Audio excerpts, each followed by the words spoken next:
সুপ্রিয় দর্শক সবাইকে স্বাগতম জানাচ্ছি। সাথে রয়েছে আমি আব্দুল খালিক। আমি আপনাদেরকে দেখাচ্ছি ইফতার বিতরণের দৃশ্য। জালালাবাদ সমাজ উন্নয়ন সংস্থা আয়োজিত পবিত্র মাহে রমজান মাসে এই অসহায় দরিদ্র পথচারী রোজাদারদের মধ্যে ইফতার বিতরণ করা হচ্ছে। আপনারা দেখছেন সিলেট সিটি কর্পোরেশনের এই গেটের পাশে পথচারীদের মধ্যে ইফতার বিতরণ করা হচ্ছে।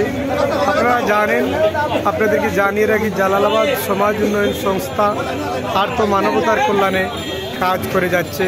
শিক্ষা, চিকিৎসা সহ সকল ক্ষেত্রে এই সংস্থা এই দেশের কল্যাণে ভূমিকা রাখছে। তারই ধারাবাহিকতায় পবিত্র মাহে রমজান মাসে এই ইফতার বিতরণ কার্যক্রম শুরু করেছে।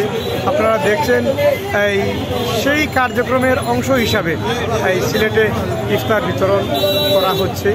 আপনারা দেখছেন এই রোজাদারগণ এই ইফতার গ্রহণ করছেন এবং তারা বিতরণ করছেন। আমরা দেখতে পাচ্ছি জালালাবাদ সমাজ উন্নয়ন সংস্থার দায়িত্বশীল নেতৃবৃন্দ রয়েছেন। তারা সেই অনুষ্ঠানটি সুন্দরভাবে পরিচালনা করছেন। আপনারা সেই দৃশ্য দেখছেন। মানবতার কল্যাণে সাড়া দিয়ে জালালাবাদ সমাজ উন্নয়ন সংস্থা দেশের কল্যাণে ভূমিকা রাখছেন। এতে দেশের জনগণ উপকৃত হচ্ছেন। বিভিন্ন সময় শিক্ষাক্ষেত্রে এবং চিকিৎসা ক্ষেত্রে জালালাবাদ সমাজ উন্নয়ন সংস্থা কার্যক্রম পরিচালনা করছে। সেই ধারাবাহিকতায় পবিত্র মাহে রমজান মাসে ইফতার সামগ্রী বিতরণ করা হচ্ছে।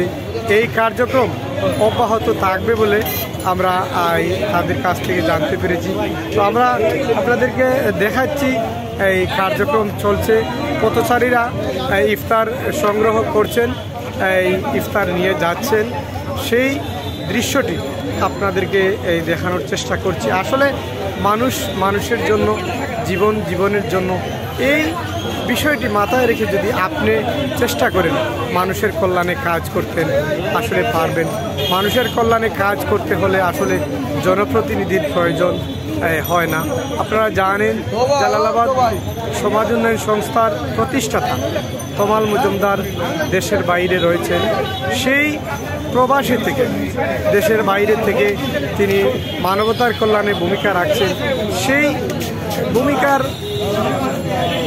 ধারাবাহিক অংশ হিসাবে আজকে ইফতার সামগ্রী বিতরণ করা হচ্ছে। আমরা সেই দৃশ্যটি আপনাদেরকে দেখাচ্ছি। আমরা দেশ জাতির কল্যাণে সবাই যেভাবে ভূমিকা রাখছেন, দেশের জনগণ মানুষ উপকৃত হচ্ছেন। সবাই যদি নিজ নিজ অবস্থান থেকে দেশ জাতি মানুষের কল্যাণে এভাবে এগিয়ে আসে, তাহলে দেশের মানুষ উপকৃত হবে এবং জনগণ উপকৃত হবে। আসুন আমরা সবাই জালালাবাদ সমাজ উন্নয়ন সংস্থার মতো এই মানুষের কল্যাণে এগিয়ে আসি।